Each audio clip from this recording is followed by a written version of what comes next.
त्वमहीना पिता वसु त्वं माता शतिक्रतो बभूविथ अधाते सुम्न में मही।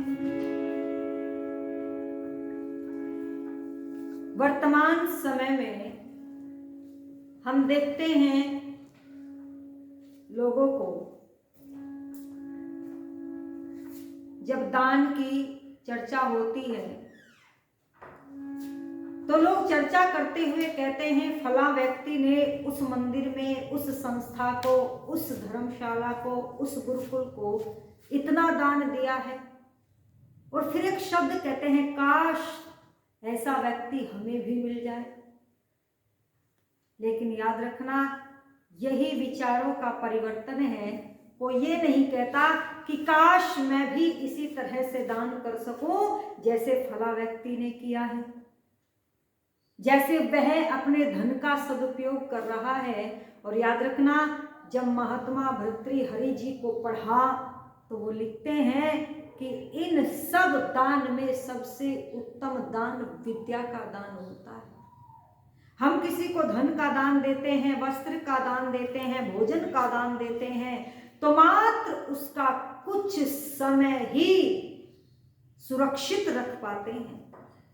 पर यदि हमने किसी को विद्या का दान दिया है, अर्थात हमने किसी ऐसे बालक की तब सहायता की जब वह शिक्षित होना चाहता था पर उसके पास कुछ ऐसा स्रोत नहीं था, और आपके द्वारा दिए हुए दान से, उस विद्या के दान से उसने शिक्षा को ग्रहण किया हो, प्राप्त किया हो, तो निश्चित रूप से उसका जीवन पर्यंत वह उसके पास सुरक्षित रहती है, जिसे समाज और राष्ट्र की उन्नति होती है।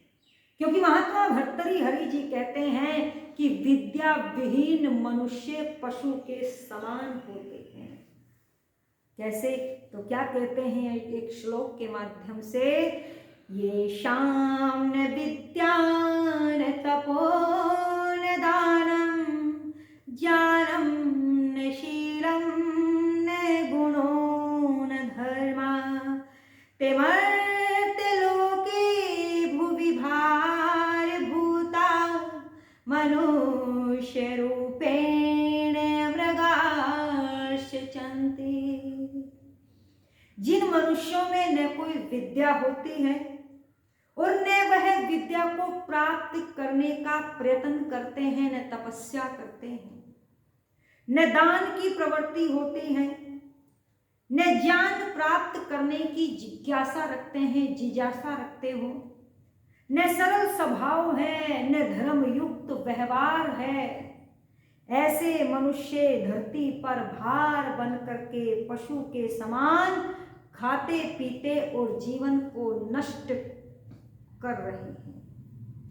अर्थात न दान करते हैं, न विद्या ग्रहण करने के लिए तपस्या करते हैं, न ज्ञान को प्राप्त करने की इच्छा रखते हैं, तो निश्चित रूप से ऐसे व्यक्ति मनुष्य धरती पर पशुओं के समान अपना जीवन यापन करते हैं। आइए, ईश्वर ने हमको श्रेष्ठ बनाया है, कर्मशील बनाया है, और यहाँ पर कैसे कर्मशील व्यक्ति हुए जिन्होंने अपना जीवन ही नहीं अपितु संपूर्ण राष्ट्र के लिए, संपूर्ण धर्म के लिए कर्तव्य का पालन करते हुए संपूर्ण जीवन बिता दिया। और कुछ पंक्तियां लिखी है क्या,